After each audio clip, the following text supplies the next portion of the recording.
नमस्कार दोस्तों, स्वागत है आपका हमारा YouTube चैनल डिफेंडर जोन में। तो दोस्तों, आज हम बात करेंगे क्लास 11 की बिहार बोर्ड के कुछ इम्पोर्टेंट टॉपिक के बारे में, जो कि हमारे अक्सर बिहार बोर्ड एग्जाम्स में क्वेश्चन पूछे जाते हैं और साथ ही साथ गवर्नमेंट एग्जाम में भी क्वेश्चन पूछे जाते हैं। तो दोस्तों, सबसे पहले हम उन सारे टॉपिक्स के बारे में डिस्कस करेंगे। दोस्तों, सबसे पहले हम उन मैथ के उन इम्पोर्टेंट टॉपिक के बारे में डिस्कस करेंगे जो कि अक्सर बिहार बोर्ड में हर साल क्वेश्चन पूछे जाते हैं और गवर्नमेंट एग्जाम में उनका क्वेश्चन पूछे जाने का जो नंबर ऑफ द संख्या रहता है वो बहुत ज़्यादा रहता है। तो आज हम उन सारे टॉपिक के बारे में डिस्कस करेंगे। दोस्तों, हमारा वीडियो उन दोस्तों के लिए बहुत हेल्पफुल रहेगी जो कि अभी अभी बिहार बोर्ड में पढ़ रहे हैं और अभी बिहार बोर्ड की तैयारी में कर रहे हैं और चाहते हैं कि साथ ही साथ हम गवर्नमेंट एग्जाम की भी तैयारी करें। तो हमारा वीडियो उन लोगों के लिए बहुत हेल्पफुल रहेगी। तो दोस्तों, आइए चलिए इस वीडियो की हम शुरुआत करते हैं। दोस्तों, सबसे पहले हम मैथ के उन इम्पोर्टेंट टॉपिक के बारे में डिस्कस करेंगे जो कि जिसका जो क्वेश्चन का जो वेटेज है वो बहुत ज़्यादा है। ऐसे तो हम हमारे जो क्लास 11 के जो मैथ का जो टॉपिक पढ़ने हैं वो कम से कम 16 टॉपिक पढ़ने हैं। ऐसे तो हम टॉपिक सारे पढ़ेंगे, बट फिलहाल हम उन टॉपिक के बारे में डिस्कस करेंगे जो कि बहुत इंपॉर्टेंट और जिनका जो क्वेश्चन का जो वेटेज है वो बहुत ज़्यादा है। हर बार आप देखेंगे तो हर बार वो ऐसा कोई साल ना होगा या पेपर ना होगा जिसमें वो क्वेश्चन पूछे नहीं जाते होंगे। हर साल आप देखेंगे तो सारे के सारे क्वेश्चन उस टॉपिक से पूछे जाते हैं। तो पहले हम उन टॉपिक के बारे में डिस्कस करेंगे। तो चलिए हम इस वीडियो की शुरुआत करते हैं और टॉपिक के बारे में डिस्कस करते हैं। दोस्तों, सबसे पहले हम मैथ के जो कि इम्पोर्टेंट टॉपिक जो है वो आपका है ट्रिग्नोमेट्री फंक्शन। चलिए, ट्रिग्नोमेट्री फंक्शन। दोस्तों, अगर हम बात करेंगे इसका जो एग्जाम में या बोर्ड एग्जाम या फिर गवर्नमेंट एग्जाम में क्वेश्चन जो पूछने का जो वेटेज जो कितना है, अगर हम बात करेंगे जो ट्रिग्नोमेट्री फंक्शन से जो क्वेश्चन पूछे जाते हैं, तो बात करेंगे बोर्ड एग्जाम में कम से कम आपको लगभग 5 से 6 क्वेश्चन देखने को मिल जाएंगे और गवर्नमेंट एग्जाम की बात करें आपको लगभग 4 से 5 क्वेश्चन देखने को मिल ही जाएंगे। हर साल की बात करें, हर साल मिलेंगे आपको 4 से 5 क्वेश्चन। अब हम अगले टॉपिक की बात करेंगे जो कि मोस्ट इंपोर्टेंट टॉपिक है। जो सेकंड नंबर पर आता है वो आपका आता है, कौन टॉपिक हो गया? आपका हो गया complex number and quadratic equation. चलिए पहले लिखते हैं complex number and quadratic equation. दोस्तों, अगर हम बात करेंगे तो इस टॉपिक से कितने क्वेश्चन हमारे बोर्ड एग्जाम में आते हैं, तो आपको लगभग इसमें से भी 4 से 5 क्वेश्चन देखने को मिल जाएंगे। कितने क्वेश्चन? तो 4 से 5 क्वेश्चन हर साल आपको देखने को मिलते हैं। और हम बात करेंगे गवर्नमेंट एग्जाम में कितने मिलते हैं, तो आपको इसमें से 3 से 4 क्वेश्चन देखने को मिल ही जाएंगे। 3 से 4 क्वेश्चन। अब हम बात करेंगे the third and the next topic के बारे में। जो तीसरा जो टॉपिक आता है जो कि मोस्ट इंपोर्टेंट टॉपिक है वो आपका है गया permutation and the combination. Permutation and combination.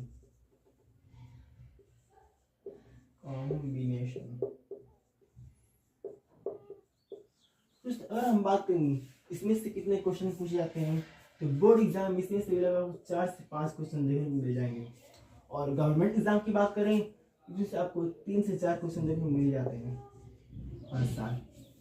अब हम बात करेंगे जी फोर्थ चैप्टर का नाम। तो जो फोर्थ चैप्टर कौन सा है? ये देखो बाइनोमियल थ्योरम। बाइनोमियल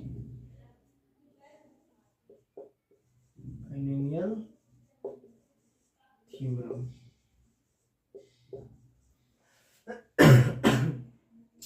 इसमें आपको बोर्ड एग्जाम में आपको इसमें से 3 से 4 क्वेश्चन मिल जाएंगे देखने में आपको। इसका जो वेटेज है 3 से 4 आता है। इन 3 टॉपिक से इसका वेटेज कम है, 3 से 4 क्वेश्चन। और गवर्नमेंट एग्जाम की बात करें 2 से 3 क्वेश्चन आएगा आपका। अब हम बात करेंगे फिफ्थ टॉपिक का नाम क्या है। फिफ्थ टॉपिक का नाम जो है आपको सीक्वेंस एंड सीरीज है। Sequence sequence sequence and series. और हम बात करेंगे इसमें इस टॉपिक से कितने क्वेश्चन बनते हैं हमारे बोर्ड एग्जाम में। आपको इसमें से 4 से 5 क्वेश्चन देखने को मिल जाएंगे। और गवर्नमेंट एग्जाम की बात करेंगे आपको इसमें से 3 से 4 क्वेश्चन देखने को मिलते हैं। 3 से 4 क्वेश्चन। अब हम बात करेंगे द नेक्स्ट टॉपिक के बारे में। द नेक्स्ट टॉपिक कौन सा है आपका? हो जाएगा स्ट्रेट लाइंस। Straight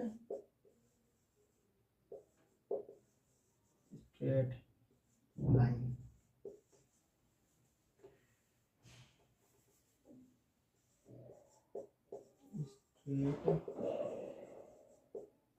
lines. इसमें से कितने क्वेश्चन पूछ जाते हैं आपका हमारे बोर्ड एग्जाम में? इसमें से 5 से 6 क्वेश्चन देखने को मिलेंगे। और गवर्नमेंट एग्जाम की बात करें आपको 4 से 5 क्वेश्चन। अब हम बात करेंगे 7th टॉपिक के बारे में। 7th टॉपिक इसका नाम है conic section. Conic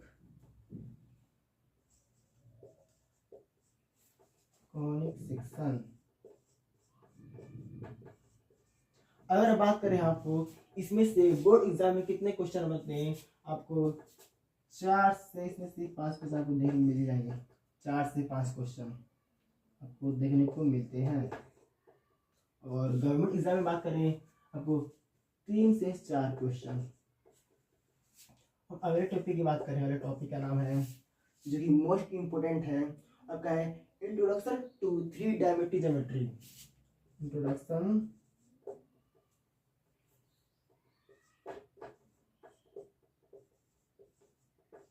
introduction to 3D geometry. 3D geometry हम बात करेंगे। इसमें से आपको हमारे बोर्ड एग्जाम में 4 से 5 क्वेश्चन देखने को मिलते हैं। और गवर्नमेंट एग्जाम की बात करें आपको 3 से 4 क्वेश्चन देखने को मिल जाएंगे। तो दोस्तों और हम बात कर अगले टॉपिक के बारे में। चलिए अगला टॉपिक हम लिखते हैं।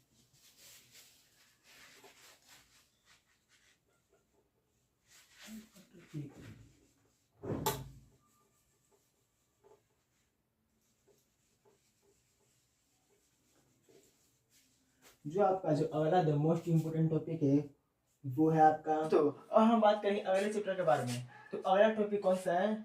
9th नंबर जो टॉपिक है वो आपको जो कि मोस्ट इम्पोर्टेंट टॉपिक है वो है आपको वो आपका है limit and derivative. Limits and derivative. तो बात करें इससे जो Bihar board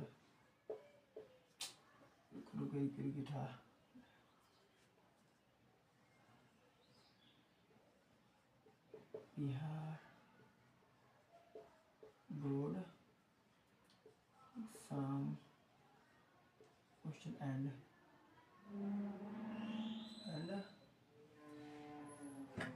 government exam question. तो दोस्तों थोड़ी नीचे ले जाते हैं। ठीक है। तो 9th जो नंबर टॉपिक है वो है लिमिट एंड डेरिवेटिव। तो दोस्तों तो हम बात ये करते हैं कि इस टॉपिक से कितने नंबर के क्वेश्चन हमारे बिहार बोर्ड एग्जाम में पूछे जाते हैं और कितने नंबर के क्वेश्चन हमारे गवर्नमेंट एग्जाम में पूछे जाते हैं। अगर हम बात करें बिहार बोर्ड में तो इससे कम से कम आपको लगभग 4 से 5 क्वेश्चन देखने को मिलेंगे। और गवर्नमेंट एग्जाम की बात करें तो इससे लगभग आपको 3 से 4 क्वेश्चन आपको देखने को मिल ही जाएंगे। अब हम बात करेंगे अगले टॉपिक के बारे में जो कि 10वां नंबर टॉपिक है। वो जो टॉपिक है वो आपका है स्टैटिक्स टॉपिक। अब हम बात करें तो इस टॉपिक से कितने क्वेश्चन पूछे जाते हैं हमारे बिहार बोर्ड एग्जाम और गवर्नमेंट एग्जाम में। तो बिहार बोर्ड एग्जाम में बात करें तो इससे आपका जो टॉपिक से जो क्वेश्चन कम से कम 3 से 4 क्वेश्चन बनते हैं। और गवर्नमेंट एग्जाम की बात करें तो इससे लगभग आपको 2 से 3 क्वेश्चन बन जाते हैं। अब बात करेंगे अगले टॉपिक के बारे में 11th नंबर। तो जो 11th नंबर अगला टॉपिक है आपको वो है सेट्स है।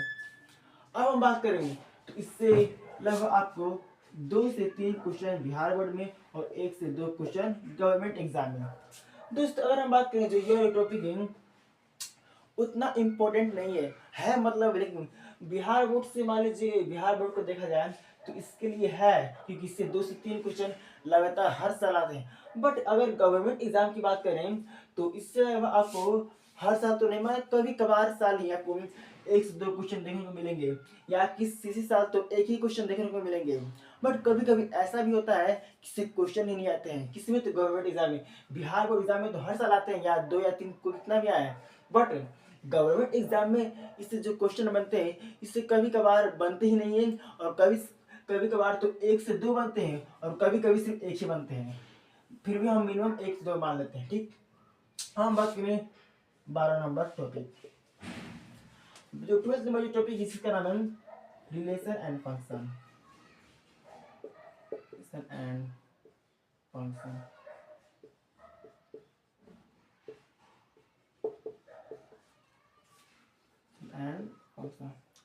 तो इससे जो क्वेश्चन कितने बनते हैं कि हमारे बिहार बोर्ड एग्जाम में इससे क्वेश्चन आपको 1 से 2 बनते हैं और गवर्नमेंट एग्जाम में 1। इसका वही हाल है, इसी जैसा ही हाल है कि इससे तो बिहार बोर्ड में लगातार आपको क्वेश्चन बनते हैं 1 से 2 1।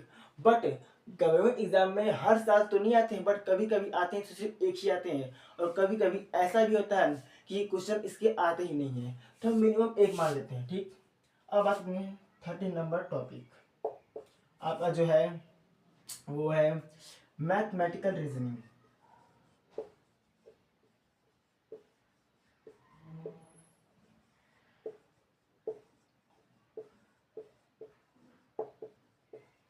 तो दोस्तों बात करें इससे जो हमारे बिहार बोर्ड एग्जाम में जो क्वेश्चन बनते हैं वह 1 बनते हैं, और 1 से 2 इससे मान लीजिए, और इसे 1 देखिए दोस्तों जो इस टॉपिक से क्वेश्चन बनते हैं वो इस टॉपिक से जो क्वेश्चन बनते हैं तो क्वेश्चन आपको मतलब कि इससे ये टॉपिक पढ़ने नहीं पड़ते। ये जो टॉपिक है एक ऐसा क्लास 11th के मैथमेटिक्स में एक ऐसा टॉपिक है जो अगर आप इसको पढ़ेंगे भी नहीं, मतलब कि यह ना एक जनरल मैथ के लिए इसमें जो भी क्वेश्चन रहते हैं वो एक जनरल मैथ के रहते हैं। मीन्स मतलब कि इसमें कोई अलग से कोई फॉर्मूले या फिर कुछ पढ़ना नहीं पड़ता है, इस सामान्य जनरल मैथ की तरह मतलब इसमें टॉपिक रहते हैं पढ़ने के लिए, इसलिए इससे जो क्वेश्चन है 1 से 2 ही बनते हैं।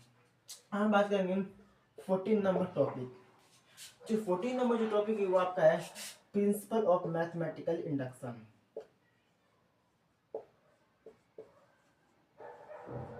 मैथमेटिक इंडक्शन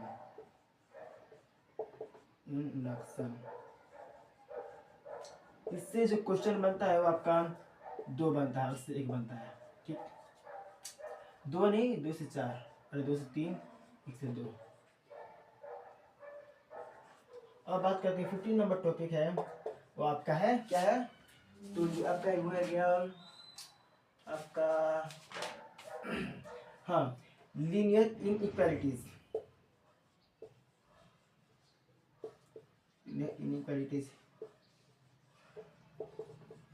इससे जो बिहार बोर्ड एग्जाम में 3 से 4 क्वेश्चन बनते हैं, और गवर्नमेंट एग्जाम की बात करें तो 2 से 3। अब लास्ट जो टॉपिक है वो आपका है, जो लास्ट टॉपिक वो आपका हो गया आपका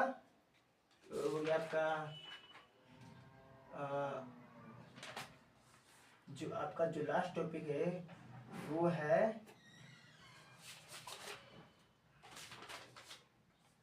mathematical limit and integrating constant straight line inequalities. हाँ, जो आपका जो लास्ट टॉपिक है वो है 3D। 2D geometry, 2D geometry, ये 3D का ही पार्ट है। इससे जो क्वेश्चन बनते हैं आपको 2D ज्योमेट्री, जो इससे जो क्वेश्चन आपको 2 से 3 और इससे 1 से 2 बनते हैं। तो दोस्तों आज के लिए सिर्फ इतना ही। आज मैंने आपको टॉपिक से डिस्कस किया था। कल से हम इस टॉपिक में से कोई एक टॉपिक चुन कर इसे कल से हम शुरुआत करेंगे। तो मेरे अनुसार सबसे जो मोस्ट इम्पोर्टेंट टॉपिक हम जो चुनेंगे कल के ऊपर पढ़ाने के लिए वो रहेगा आपका, जो आप इसका आप स्क्रीनशॉट लेगा, इसका नोट्स बना लीजिएगा कि आप कितने टॉपिक कितने नंबर के आते हैं, कौन किस टॉपिक से ज़्यादा क्वेश्चन पूछे जाते हैं और किस टॉपिक से कम क्वेश्चन पूछे जाते हैं और किस टॉपिक से हर साल तो नहीं बट कभी कभी क्वेश्चन पूछे जाते हैं। आइए पहले देख लेंगे हम कौन सा टॉपिक पढ़ेंगे। दोस्तों कल हम पढ़ेंगे अपना most important topic trigonometry function. मेरा को पहले ही बताया बहुत जो टॉपिक है ये बहुत मोस्ट इम्पोर्टेंट टॉपिक है और ये लगभग क्लास 11 और 12 मैथमेटिक्स का 70% कवर करता है। तो हम कल इसी टॉपिक पढ़ेंगे। तो आज के सिर्फ इतना ही, कल से हम इसी टॉपिक पढ़ेंगे। और दोस्तों अगर आपको मेरी वीडियो अच्छी लगी तो आप कृपया कर प्लीज़ आप मेरी वीडियो को लाइक और सब्सक्राइब जरूर कीजिएगा और साथ ही साथ अपने जितने भी सारे फ्रेंड्स सर्कल ग्रुप हैं उनके साथ मेरा वीडियो शेयर भी कीजिएगा ताकि वो लोग भी मेरी वीडियो देखकर मेरी जो पढ़ाई का बेनिफिट उठा सकें। सो आज के सिर्फ इतना ही। कल हम एक नए टॉपिक की शुरुआत में जिस तरह होगा ट्रिग्नोमेट्रिक फंक्शन। तो आज के लिए इतना ही। जय हिंद।